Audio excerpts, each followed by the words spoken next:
পশ্চিমবঙ্গ সরকারের বাংলার বাড়ি প্রকল্প নিয়ে আজ খুবই একটি গুরুত্বপূর্ণ বিষয় নিয়ে আলোচনা করব।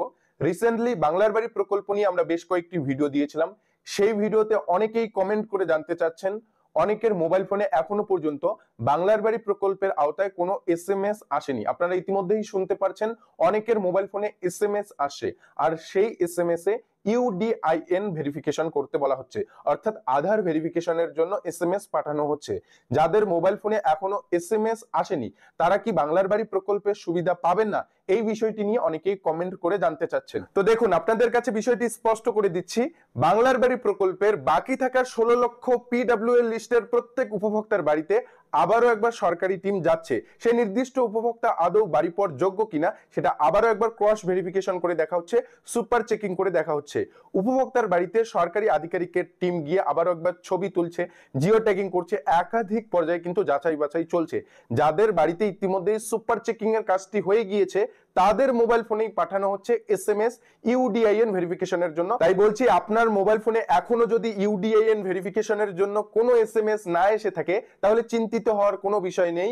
আপনার যদি বাংলার বাড়ি প্রকল্পের পিডব্লিউএল লিস্টে নাম থেকে থাকে, আপনি যদি একজন যোগ্য প্রকৃত উপভোক্তা হয়ে থাকেন, আপনার বাড়িতে যদি এখনো সুপার চেকিং এর কাজটি না হয়ে থাকে তাহলে আপনাকে অপেক্ষা করতে হবে। ইতিমধ্যেই প্রত্যেক জেলায় সুপার চেকিং এর কাজ চলছে, জানা যাচ্ছে সুপার চেকিং এর কাজ কিন্তু প্রায় শেষ।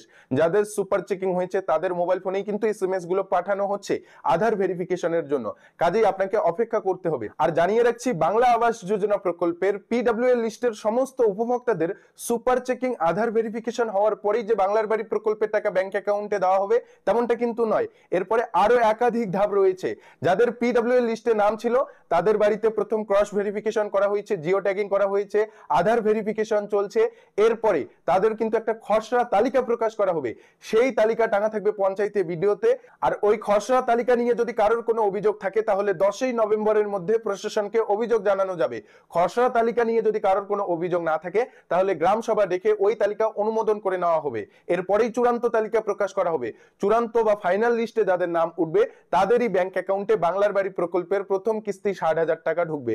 আর প্রথম কিস্তি 60,000 টাকা ডিসেম্বর মাসের মধ্যেই যোগ্য প্রকৃত উপভোক্তাদের ব্যাংক অ্যাকাউন্টে ঢুকতে চলেছে।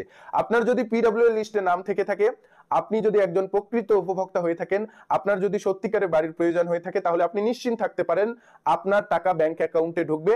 আর টাকা ডিসেম্বরের মধ্যেই আপনাদের ব্যাংক অ্যাকাউন্টে ঢুকবে। আর যারা চিন্তিত ছিলেন যে এখনো এসএমএস আসেনি ইউডিআইএন ভেরিফিকেশনের জন্য, আপনারা অপেক্ষা করবেন।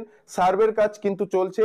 ইউডিআইএন ভেরিফিকেশন তখনই হবে যখন আপনার বাড়িতে ক্রস ভেরিফিকেশনের কাজটি হবে, তারপরেই কিন্তু আপনার মোবাইল ফোনে এসএমএস পাঠিয়ে ইউডিআইএন ভেরিফিকেশন করা হবে। তো এই ছিল আপডেট। যে বিষয়টি নিয়ে অনেকেই কনফিউশনের মধ্যে ছিলেন, অনেকেই কমেন্ট করে জানতে চাচ্ছেন, আমার মোবাইল ফোনে তো এসএমএস আসেনি, তাহলে কি আমি বাংলার বাড়ি প্রকল্পের টাকা পাবেন না? অবশ্যই পাবেন, আপনি যদি একজন যোগ্য প্রকৃত উপভোক্তা হয়ে থাকেন। কাজগুলো ধাপে ধাপে হচ্ছে, আপনাকে অপেক্ষা করতে হবে।